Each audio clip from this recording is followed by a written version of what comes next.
Hello, you guys, and welcome back to Maya's Media Corner, which is basically just my corner of the internet where we talk about all things movies, TV shows, and books, and basically just whatever I'm obsessed with in the moment. It's just basically an excuse to talk about the things I'm obsessed with. And I am currently on the brink of a beautifully brewing, juicy, saucy, really intense obsession. I'm very much excited about it, and we're gonna get fully into that because it is all because of the movie that we're talking about today, F1. It's literally just called F1. I wish it had like a better title so that like it's not confused with like F1 the sport. Like no, F1 the PG-13 rated movie directed by Joseph Kosinski. But before we get into that, this is kind of like the start of it's gonna be like kind of like a shorter series because I guess there's only like 10 films to go through, but I want to do a video specifically on each film that's nominated for Best Picture for the Oscars. I'm just gonna do Best Picture because I know that there's other ones that like, just have Best Actress or like Supporting Actress. Like that's gonna be a lot of stuff. It's going to be a lot of stuff and like a lot of podcasts. And I feel like just like doing an episode on each one for Best Picture, it would be really fun. And it also really forces me to like make sure that I'm watching each movie for the Oscars because I want this to be like the first time that I've actually seen every single movie nominated for Best Picture. Because I feel like it'll just make the very boring Oscar watching experience that much more exciting, because normally you're just sitting and you're waiting for Best Picture to come, and then it's normally like an indie like foreign film that like wins, and like I've never seen it, and I'm just like, well, why didn't Marvel win? And I'm like, girl, well, like maybe you should have watched the other films. So that's what I'm trying to do this year. The Oscars is in March, so I have a good bit of time. I have a whole month to do this, but I am going to rewatch like Marty Supreme, Sinners, Hamnet, all those to like do those podcasts. So all of those are coming, but we're starting off with I think the most vibey of the Best Picture nominations, and it's F1. I rated F1 a 4.5 out of 5. Like I said, it's in my vibe film category. So I have different categories for films, and that's why I feel like my ratings get a bit confusing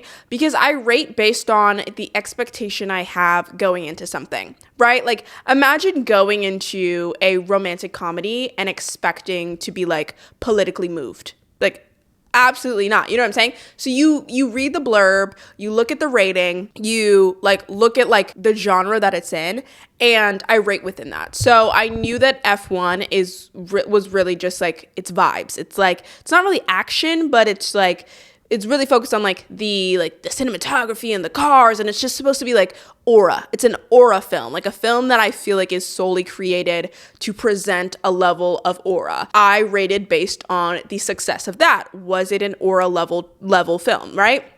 Completely different than how I would rate Hamnet or Sinners. Those are like different categories. You know what I'm saying? For an aura vibe film, I rated this a 4.5. If you're looking for something to just like make you feel cool and just like get your adrenaline pumping and cool ass energy, like always, we're gonna get into my pros and cons, and then once we finish with that, I do want to go into my newfound obsession, which is F1 the sport, okay, not the movie. So we always like to start off with pros. I love a sports film or a sports show. The entire time, like I just feel like this movie, I should have given a synopsis. So basically this is a film that follows two kind of main characters, but really the main character, he's Sonny, and he's kind of like labeled as this washed up F1 driver, but he's like an older guy. I think he's in his 50s, and he was an F1 driver in his teen years, but then due to a really massive accident, he stopped driving in F1, but he continued to drive throughout the rest of his life. Like he drove in NASCAR, other like minor leagues, I guess, if you will, of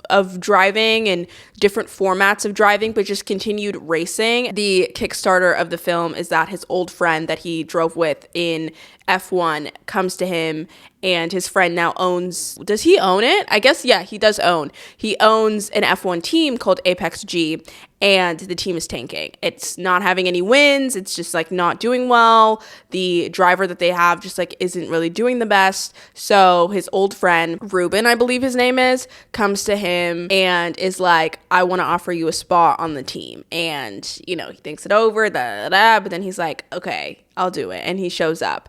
And it's kind of like it's a movie that just follows him just like I don't know, just going through the journey of like coming back to F1, coming back to racing on that like on the highest level that you can race. It's a big focus on the relationship between him and the other driver of Apex G, whose name is Joshua, played by Damson Idris. Sonny is played by Brad Pitt, but Damson Idris. So if you wanted another reason why this was such a good vibe film, watching Damson Idris for an hour and a half, an hour to 45 minutes, phenomenal. Like I think you just give it 1 star for that. Ultimate face card. A face card can really make a film. The entertainment that you get from a sports film, where it's like there's no murder, there's no killing, there's no any of that, but the stakes still feel just as high because the passion that somebody has for a sport that they love and they've been doing as like since they were a child is like next to death. Either they win or they basically die. Like if they can't do their sport anymore, like they might as well just like keel over and die. You feel that passion through the screen. Even when watching live sports, like watching college basketball or like watching college football, it's like you feel that. Like it feels like this is the end of the world. And I feel like that's the perfect setup for a film, really. Everything was pretty predictable, but sometimes predictability is necessary. Like I watched this film on Saturday. I watched this on a snowy Saturday night with my mom because I'm trying to force her to watch all of the Oscar films as well. I think she's gonna cut it off at Begonia, and so I don't know. It's like, okay, this is gonna be a good starter because like I already know how this is gonna end, and that's fine. Like those films, like they have a purpose because they provide you with a level of comfort. There were some like small surprises that happened, like, you know, for like maybe a quick little 2-second surprise, but then it's like it all culminates in a way that's happy and that you kind of expected it to culminate, but that is what I wanted that night. Like I did not want to sit down and sob or like, you know, have my brain be flipped in a bunch of different ways. Like, oh my God, I didn't expect that. Like I wanted something easy and I wanted something fun. And I feel like that was the purpose of this film. And I feel like it executed on that really, really nicely. This film is also up for Best Picture, like we said, Best Sound, Best Visual Effects, and Best Film Editing. I wanted to do like a full Oscar episode where I kind of do like my predictions or what I want to win different categories, but I will say that the visuals and the editing for this film I found to be really, really great. It is up against Avatar: Fire and Ash for visual effects, so we know how that goes. I really did think that they were great. I think getting the like visual of the car and having that be clear when these cars are going, I don't even know how fast these cars are going, but these cars are going like, I don't know how fast these cars go, but they go extremely, extremely fast. So getting the visual of that and just the coloring of the film as well, again, added to that, like it kind of had this like pop funk vibe going on. It just like in the entire thing, I feel like felt like fireworks. If that's like kind of like a weird analogy, but like that's just how it felt. Like the colors popped, the sound popped, the racing popped. I loved the racing moments. It was really a lot of that. It was just like kind of a lot of flexing those like racing camera shots, which I just found really cool.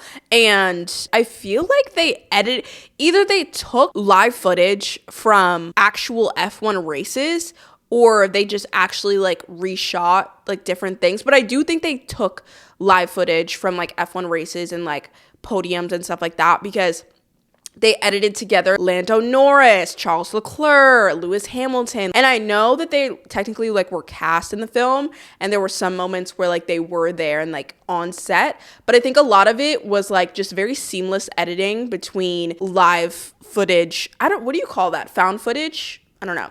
Like found footage that like naturally occurred and, you know, the actual filming of the movie. So I feel like everything was edited together seamlessly. The pacing felt nice. The visuals felt nice. And it was an aura film. It was just vibey to look at. I'm really disappointed that I didn't get to see it in IMAX.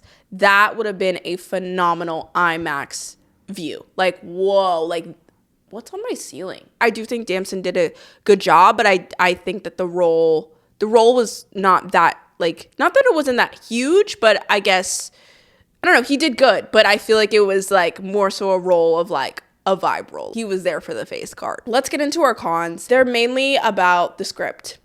and the writing. Like, was I expecting a revolution? I guess maybe I shouldn't go into things like that. Like, maybe I should expect everything to be revolutionary. The script definitely fell flat for me. It was definitely entertaining, but I think there were moments that I was just like, I think if we switch this or if we tweak this a bit, I feel like maybe I would have connected with it on a different level. The addition and the removal of romances kind of wasn't clocking to me, and it wasn't making sense to me. So I know there was like a lot of tea on like the press tour. That's Simone Ashley, if you know her from Bridgerton. She had a supporting role as Joshua, Damson Idris' character's girlfriend. That was meant to be her role in the movie, and it was reduced in the director's cut to like just a quick like 1 second cameo of her just like waving at the camera, not even like a speaking role. It was literally just like a cameo. And there wasn't any drama there, and I at least from like public knowledge, and I can see why. Simone and Damson Idris kind of in press had said that the directors just like ran out of time, like in the movie, like to like have this other connection and like fully build it up and like flesh it out. Like in the edit, they just needed to get some time back, and that just felt like the thing to make sense to cut. And honestly, I agree with that. But at the same time, I also feel like we could have cut the romance between Sunny and Kate. Kate McKenna, I believe was her name. I forgot the actress's name that played her. But she was another supporting actress, and her role was actually like one of my favorites. She is the head engineer for the F1 cars.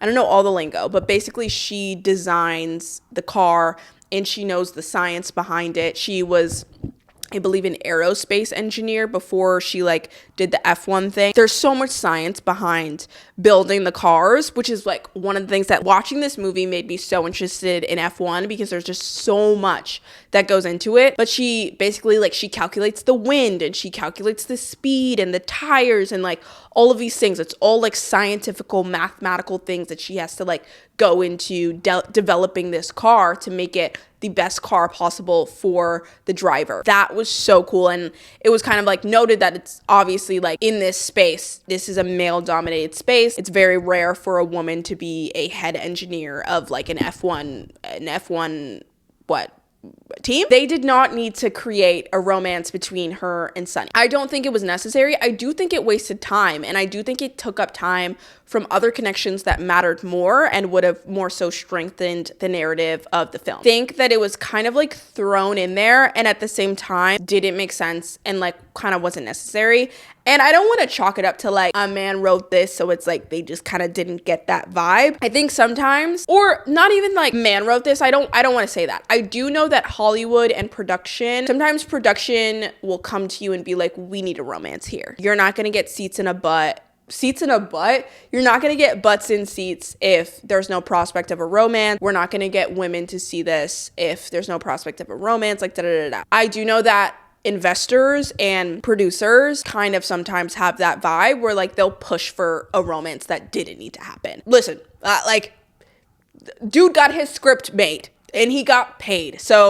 And I am not paid for any scripts. Do you think in an ideal world, I would have just completely left out that romance and I would have focused more so? There could have been a friendship there, I think. I think there was definitely could have been a friendship between Sunny and Kate. And it was important because Sunny and Kate needed that trust in order for Kate to switch up the style that she was creating the cars to make it more of a combat car, which is what Sunny wanted for his driving. I think that was important. I think that their conversations were important, but their moments of hooking up and the flirtation, I just felt like it wasted time when we should have been talking about the cars. I was locked in on the cars. I did not care that they found each other attractive. I did not care that they had sex. I did not care.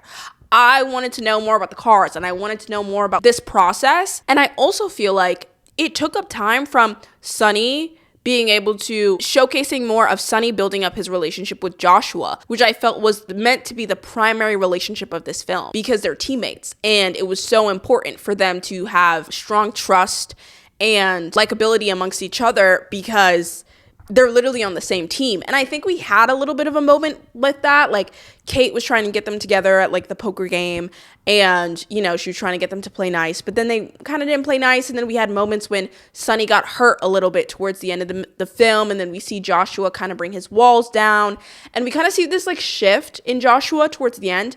But I would have wanted them to talk more, especially because we learned that they both lost their fathers at the age of 13. They both lost their fathers at the same time. Like, I wanted more bonding moments with them, and I think that we could have definitely replaced those with all of the bonding moments between Kate and Sonny. That's why I said, like, okay, I understand removing the Simone Ashley's role as Joshua's girlfriend, because I don't think it was necessary for this storyline. I think the important relationships for Joshua was him and Sonny, and then him and his mother. I think that his mother was a really big character, and I do think that like having both the mother and the girlfriend would have just been two repetitive narratives. Like, he has that support system, he has that female support system, but also the mother adds nuance, because like she's an immigrant parent. She's like, I believe she was Jamaican, or was it Nigerian? I forgot. And then she's like protective. So it adds a nice dynamic. I felt like that relationship was really important. But yeah, just lost me with the Kate thing. And I feel like it also just like, it didn't seem like realistically something that would occur. I think when we write these like not highly powerful, but like highly educated and like extremely high in their ranks women, especially, think about it, she's supposed to be like one of the first engineers in this F1 space, an extremely male dominated career path. I guarantee you no woman is risking that accomplishment and that job over a man. I'm sorry. No, it's not happening. In a realistic situation, she would have looked at this guy, he would have flirted with her once, and she would have been like, first of all, like, workplace misconduct. Don't you ever do that again, or I'm reporting you to HR. And then she would have been like, you think I'm gonna risk possibly losing respect and losing my job that I've worked my ass off to get here just so I can hook up with you? You're delusional. I could just go get another man on the street that I don't work with that looks exactly like you. So lost me with the realism on that. I don't think she would have really cared about entering in this romance with him. So there was that aspect. And then also, I feel like we introduced cool female characters in this that then just like didn't get as much highlight as I wanted them to. The other female character that we got was Jody. Jody was so cute. She was one of the pit crew members. Again, the only pit crew member on the Apex G team. And we had that one little moment where she messed up in the beginning, beating herself up about it. And then Joshua beat her up about it. Well, not physically. Sonny's character was like, no, Jody, you're good. And then we have that one little moment with Jody and Sonny where Jody's like, don't do that again. Like, I don't want them to see that, like, I need help. Like, I don't need help. Like, just let me be. And we see her like progress and like get better and better as time went on. But like, I wanted to know Jody's story. Like, I wanted to know what got her into F1. Why is she a pit crew member? Why does she want to be there? Like, what's her drive? What's her motive? It felt like she was just kind of placed there to like be this like caricature of a woman in a male dominated field. But you can't just throw that in there. Like, we need to know, like, why is she enduring this type of work environment? Because that's a lot for a woman. And I think if a woman is going into a work environment that they know is going to be tough and they know is going to be followed with a lot of disrespect, there normally is a heavy motivation to keep them going through that. And I would have liked more development with Jody there. If the issue was timing and if the issue was the directors needing to edit down the film, I think we could have edited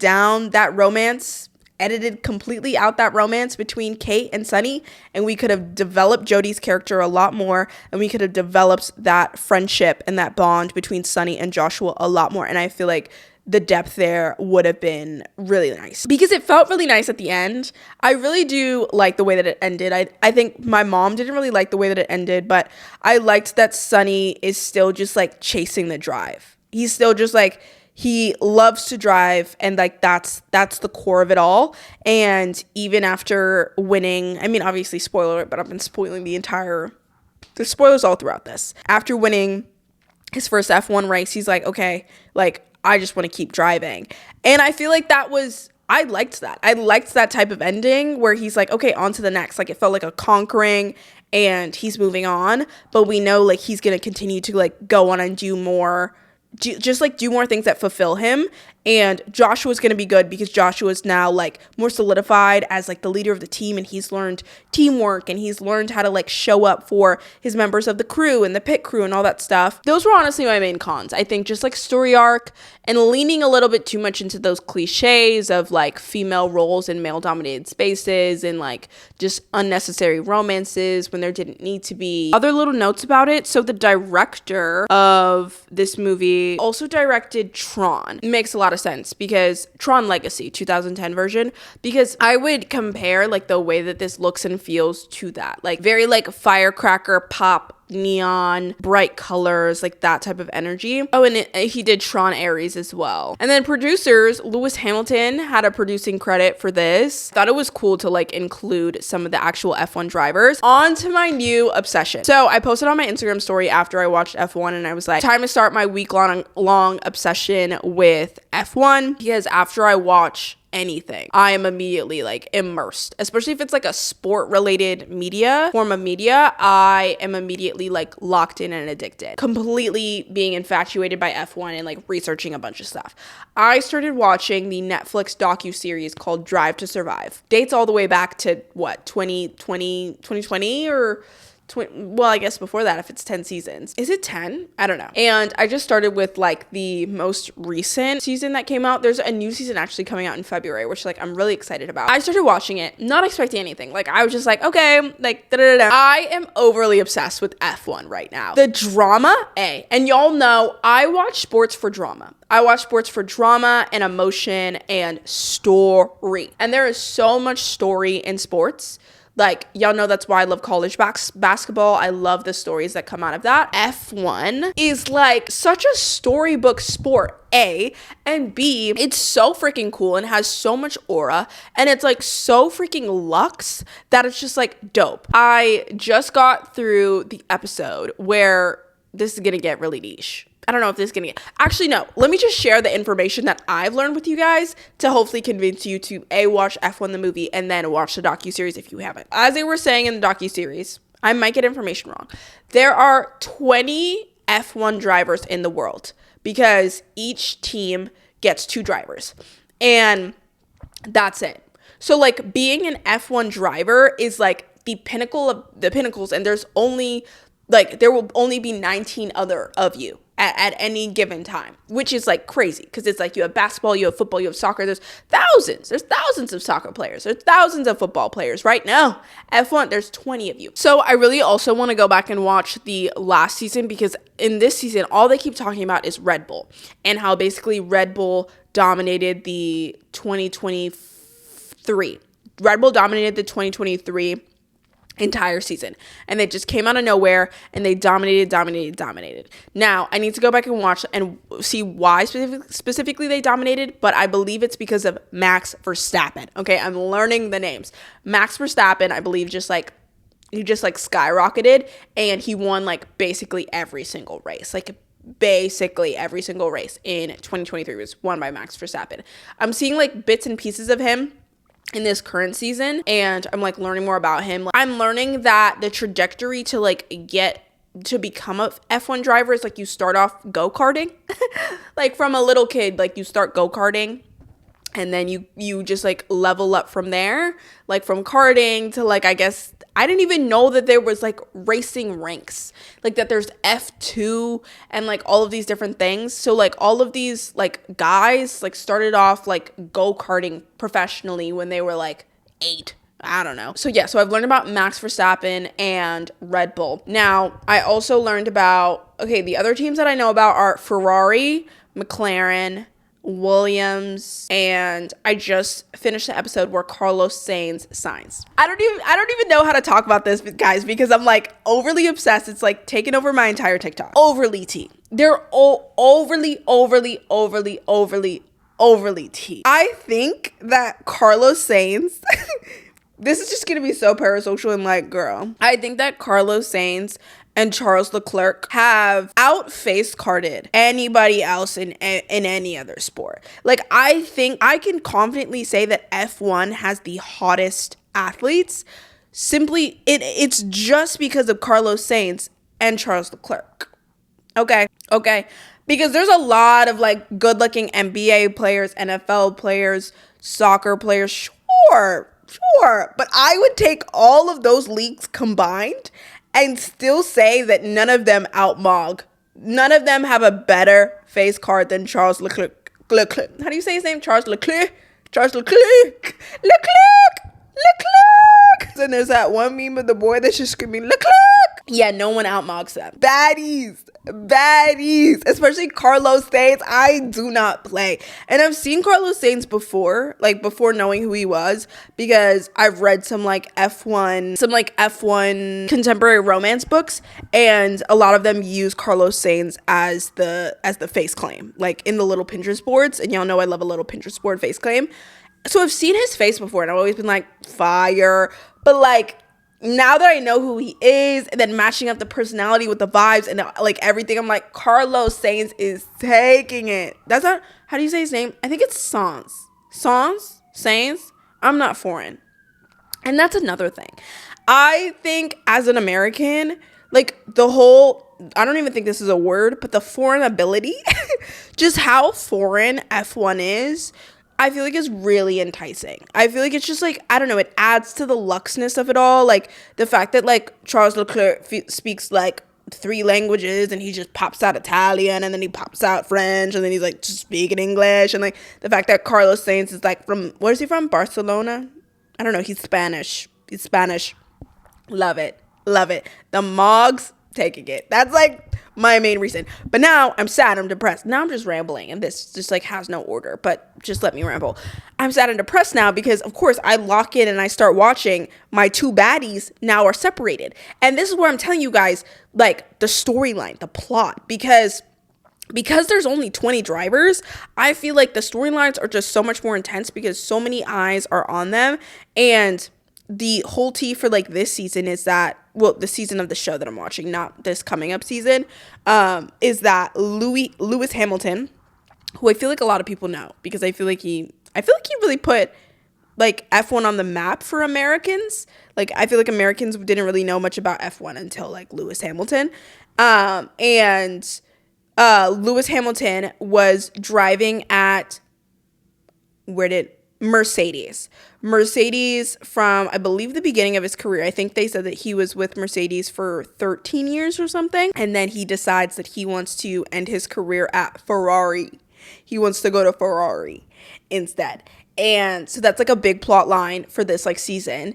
And it's huge because, like I said, an F1 team can only have 2 drivers. So if one driver switches to an next, then that means one driver has to go. That driver has to go somewhere else. And then it completely shifts and rotates the makeup, because then there's like this trickle effect, because again, only 2 drivers. So Lewis Hamilton goes to Ferrari, but he's going there with Charles Leclerc. So Leclerc is staying, but then Carlos Sainz needed another team because Ferrari was, letting go Carlos Sainz. So then I watched that, and then I watched like the whole Carlos Sainz like picking between the teams, because everybody was like, we need Carlos, because he's one of the best drivers in the world, right? He's one of the best drivers in the world. So like everybody's vying for him. So that was super interesting to see, but like also the storyline now, it's like they're like this divorced couple, like, like seeing them in press, and they're just like, no, like they're not on the same team, because they honestly were like so, just like looking at the press videos, they were like so cute on the same team together. I don't know, like getting really parasocial, but like I wasn't even in the fandom when they were on the same team, and I already want them back on the same team. So yeah, there's that. My one enemy, I would say, so far is Red Bull. So the Red Bull team, if you know, you know. I just don't like Red Bull. It's not even that I don't like Max Verstappen. I feel like Max Verstappen is very much like he's to the game. Like he doesn't, no BS. He doesn't focus on anything else but the game and but the sport. I just don't like Red Bull, because Red Bull is, I think their biggest investor, Red Bull's biggest not Red Bull, the company, Red Bull's F1 team. Their biggest investor is Oracle. So Larry Ellison. And y'all know how I feel about Oracle, and y'all know how I feel about Larry Ellison. Like, I literally have nightmares about that man. I literally think that he's the boogeyman. He's like one of the scariest people on earth to me. Like, he just freaks me the hell out, and he literally owns like everything, and he's everywhere. So when I was watching the docuseries, and I like am hearing all this about Red Bull, and then I'm like seeing on the Red Bull sign, and it just says Oracle in big letters. I'm like, my op is here. And I'm literally like, and then go on a deep research on like Oracle's connection to Red Bull. And then I see that they're the biggest investor. And then they gave like one of the biggest legs up with the car construction is that obviously Oracle owns all of your data. Got it. Just making sure you had that public announcement. Because of this, they were, I forgot what it was, but essentially they were able to use the data to like, with all of these like AI models and stuff like that, because they also have a lot of AI data. I don't like Red Bull, and it's simply because of Larry Ellison. Anything that Larry Ellison is associated with, I am like not a fan of, which is now scary because Larry Ellison now owns TikTok. He owns TikTok. But this isn't about that. But like, frick. Anyways, so Red Bull's my enemy. I don't know who my favorite team is. I think low-key it might be Williams Racing. Because I just love Carlos Sainz. And just like seeing the journey of like them trying to like get him was like, I don't know, I feel like that was really great. That's all I've really gotten to so far. Oh, I got to the Monaco episode. Oh my gosh, you guys. The Monaco episode with Charles Leclerc. If you don't know the lore on that, I'm going to give it to you. Okay, I'm going to give it to you really quick. Nobody asked. I'm just talking to myself at this point. Okay, so Charles Leclerc, he is Monegasque. I now know what that means. And it's not Madagascar. Like, it's not Madagascar. Like, I like to move it. No, he's Monegasque. Meaning he's from Monaco. I just feel so educated. Me still confused on like where Monaco is on the map. We're getting there. Justice for Americans, okay? It's not our fault that our education system is so forked. I'm trying my best to learn new things day by day. So he's born and raised in Monaco, and it was like said that he had this like Monaco curse, right? The Monaco race track route is said to be like one of the hardest track routes because it takes place on the streets of Monaco, and they kind of just like build up the pillars. So it's extremely thin. So it's extremely dangerous, and hard to overtake another driver on this like racetrack route. A lot of drivers like they hit the wall and they break their car like on this track. So it's like a really hard track. Charles Leclerc has had many moments where he's just hasn't won, or like has completely gotten booted out from the race because like he's hit the wall, all this stuff. But the big story is Charles Leclerc's father died. His father got sick. Like, his father was a big racing fan. His father was like a huge supporter of him in racing. So like on his father's deathbed, he like literally said to his dad, oh, like I signed to F1. He didn't sign to F1. He was still, F2? He had not yet signed to F1. So he lied to his dad on his deathbed. Crazy lore. And then, obviously, his dad died, like, not knowing the truth. But literally, like, he has been, like, driving, like, wanting to win Monaco, like for this moment, for his dad. You know what I'm saying? I just watched the episode where he finally won the Monaco Grand Prix, is it called? Grand Prix? And yeah, I sobbed. It was just so beautiful. And they said that I think it was, like, the first time in 90 years that a Monegasque native has won the Monaco Grand Prix. So that was beautiful. That was amazing. That was gorgeous. And it was just like I said, the stories feel very moving, and the friendship and the bonds between the players and the athletes is just like, I don't know, it's just really entertaining. So it's really cool. Now I'm really into it, and I would love to go to an F1 race. If a brand would love to so graciously bring me to one, like, I would be so beyond grateful. And then I'll be like, I know the people now. Like, I'll be like, Leclerc. Like, I'll know them. Like, when Max Verstappen wins the race, I'll be like, oh, yeah, that's just Max. Like, I'll turn to the people. That's just Max, man. Yeah, he wins. That's what he does. That's what he does. Oh, and then my last thoughts on also why I'm obsessed, the wags. The wags. I would also like to say that F1 is taking it in wag culture. Taking it. I fell down another rabbit hole looking up everybody's girlfriend and wife and fiance. And everybody's a supermodel. But I feel like that's just so European. You know what I'm saying? Like a woman that you would see just like walking around Europe that was maybe like, I don't know, born in Paris, or like born in Italy, or something like that, or born in the French Riviera, you know?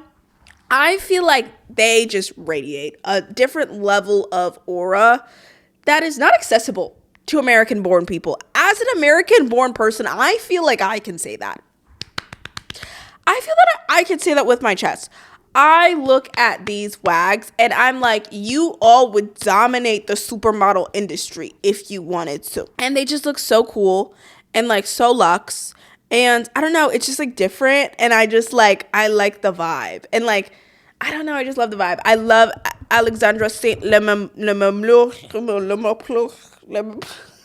I get like all of these words, but it's inspiring me to want to learn more languages because just like seeing them like just pop out, just like it just, oh, guys, like not to get like being an American feels so stupid sometimes. Cause like we're so dumb, like seeing these people like in the docuseries and they'll just pop out Italian, then pop out French, and then just pop out Spanish. It's like, but to them it's like common sense. They're like, yeah, like why would I not know French if I live 2 hours from the French Riviera? Or like why would I not know Spanish if Spain is a 2-hour flight away from me? It's like having worldly knowledge is so common and is just like a no-brainer, whereas in America it's like, oh my god, like you put it on your LinkedIn. It's like, oh my god, like you know 2 languages? Oh my god, that's so crazy. But it's like people in other countries are like, how do you not know 2 languages? Like, then you have your native born language, but then also you'll probably learn like 2 more on the side, and then another one, and then another one. You're just accumulating them. Being American, sometimes, obviously, like, I feel like we have the least amount of aura. We're just like not smart. And like watching these like F1, the docuseries, and like looking at Alexandra Saint I went on a deep dive. I got hella parasocial, like on her entire history. And I'm like, she's like literally like an art historian. And like she speaks like 4 languages. And I'm just like, cool. Like, cool. Yeah, like cool. Like me struggling with my Duolingo to get through Spanish. And I'm just like, okay, cool. It's kind of like my only updates on my F1 obsession. But I'm sure as I continue the series, it'll get more intense and I'll have more to say. And maybe we'll check in. Also, everybody please manifest that Maya now gets to go to an F1 race. Because now, if I get to see Leclerc in person and Carlos Sainz, because that's the other thing too, it's different than like, I guess, a basketball game where it's like, okay, if I go to a Lakers versus Knicks game, like I'm not gonna see Anthony Edwards, and it's like, dang, not gonna see Anthony Edwards. But like you go to an F1 game and you know all your faves are gonna be there because like they always have to be there because there's only 20 of them. Like that's so fun. It's always like a link up. Like, oh, I really want to go to a race now. Thanks for being here. Thanks for letting me yap and chat. But it's just like I need to get into the habit of as soon as I see the movie, as soon as I see the show, I need to record, because I was supposed to do it for like as soon as I saw Marty Supreme, record the podcast, but then Christmas happened. And then it just kept getting pushed and pushed and pushed. And then Heated Rivalry. Comment down below and like let me know if you guys actually still want an episode on like my thoughts and review on Heated Rivalry, because now I'm like the hype died down. Like I should have filmed it like right after I watched it, but I didn't. But let me know if you guys would still be interested in seeing that. And also let me know, other than the Oscar movies, what you think I should see, what you're excited to see, and what shows I should watch. I'm going to be doing an episode on The Pitt because I'm finally caught up. So I'm now into the Pitt fandom, but I do want other shows while I'm waiting for new episodes of The Pitt. I've heard good things about His and Hers, so I might watch that, but definitely let me know what you guys think. I'll see you guys in the next one. Talk to you.